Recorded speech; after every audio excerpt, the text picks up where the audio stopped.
Olá! Nessa aula vamos resolver o exercício que foi passado na aula anterior. Então o exercício é o seguinte, você tem que criar uma variável com um identificador de salário e imprimir o seu imposto de acordo com as regras definidas aqui. Então nesse momento nós estamos trabalhando com coisas simples, problemas simples, mas todo começo é dessa forma. Conforme nós vamos progredindo no curso, a complexidade das questões vão aumentando consideravelmente. Então vamos lá. Então a primeira coisa nós temos que criar uma variável salário. Nós podemos criar tanto como float ou como double. Vamos criar como double uma variável chamada salário. Eu vou inicializar a variável porque nós iremos utilizar estruturas condicionais para verificar o valor. Vou colocar aqui um valor de 3.500. E agora vamos fazer a verificação através de ifs. If salário for menor do que 1.000, aqui nós temos duas opções. Ou nós imprimimos diretamente o valor do salário, já retirando a porcentagem,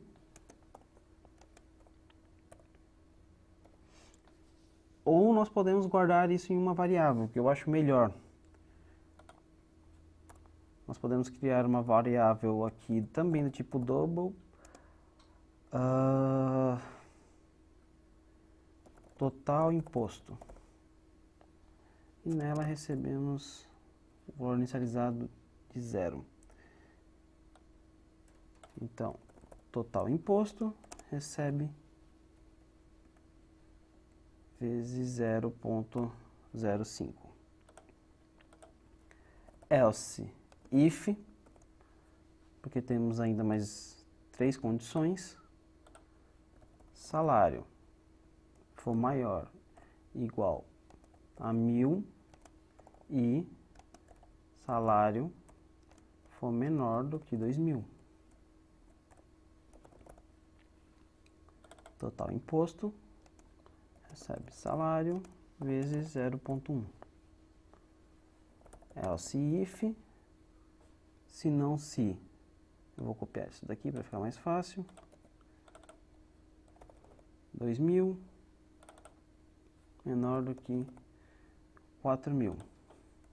Se for isso, Ctrl D para duplicar a linha, Ctrl X para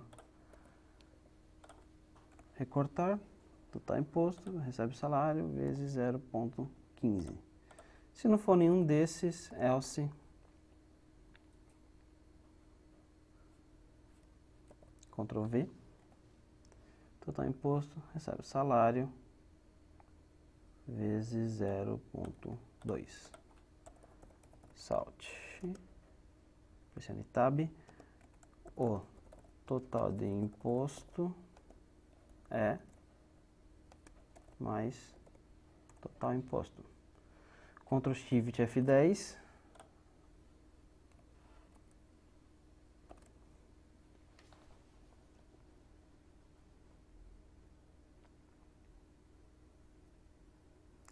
total de imposto é 525.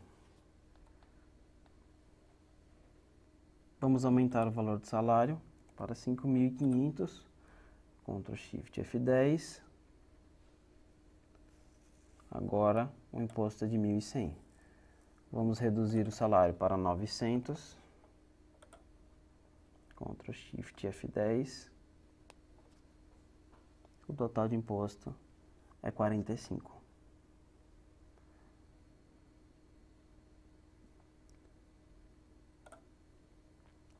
Então repare que aqui nós utilizamos if e else if.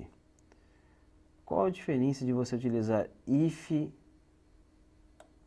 e utilizar else if? Se, por exemplo, nós apagarmos todos os else if,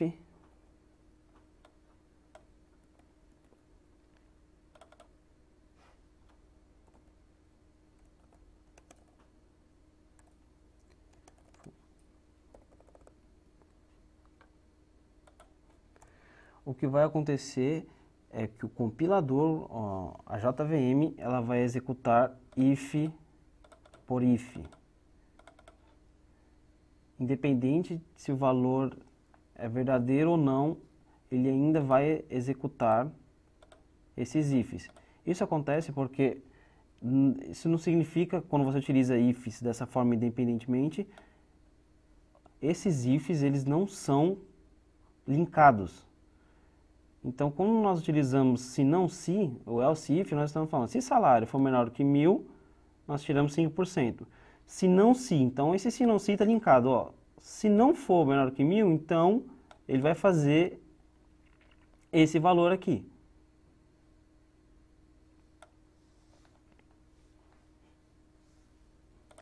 Então tome cuidado, porque muitas vezes, se você utilizar ifs independentes, você pode acabar tendo uma instrução sendo executada nos dois ifs.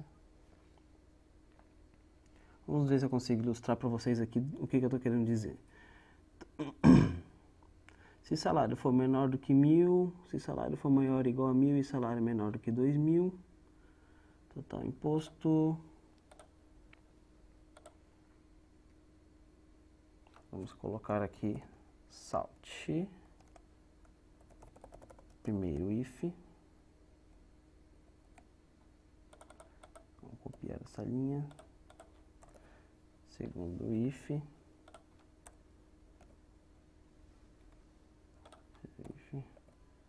Quarto if. Primeiro. Segundo. Terceiro. Quarto.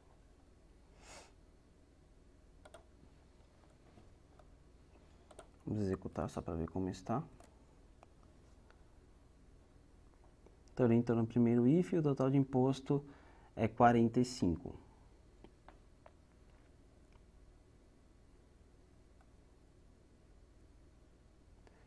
Vamos imaginar a seguinte situação. Se nós tivéssemos colocado um else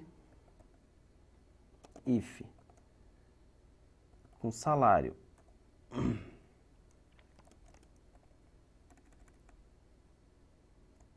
menor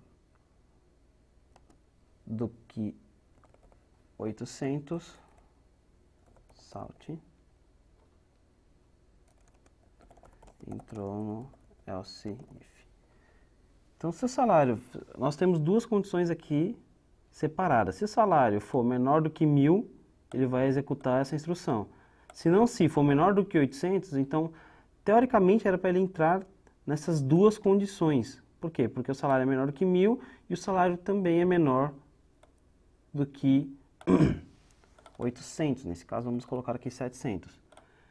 Então, eu tenho duas instruções que deveriam ser executadas aqui. Vamos executar e vamos ver o que vai aparecer. Ele entrou no primeiro if e imprimiu o total de imposto é 35. Isso porque, como ele já executou o if e o valor desse if foi verdadeiro, ele vai ignorar todos os else ifs e else linkados com esse if. Então, mesmo que você espere que ele entrasse dentro desse if, ele não vai entrar porque esse else if está linkado com este if.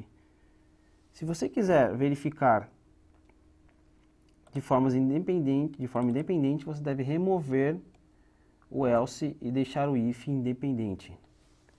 Se nós executarmos agora, nós vamos ver que ele vai entrar nas duas condições. Então, ele entrou no primeiro if e ele entrou no else if. Então, lembre-se, todas as vezes que você tiver if e else if linkado, a partir do momento que ele entrar em uma das condições, todas as outras condições linkadas serão ignoradas. Se você tiver o if dependente, ele irá executar de um a um, verificando cada uma das condições. Então, voltando para o código original, a resposta do exercício é essa. Lembrando, se ele entrar nesse if, todos os outros else linkados a esse if serão ignorados. Então, nessa aula, nós resolvemos o nosso primeiro exercício de estruturas condicionais. Vejo vocês na próxima aula.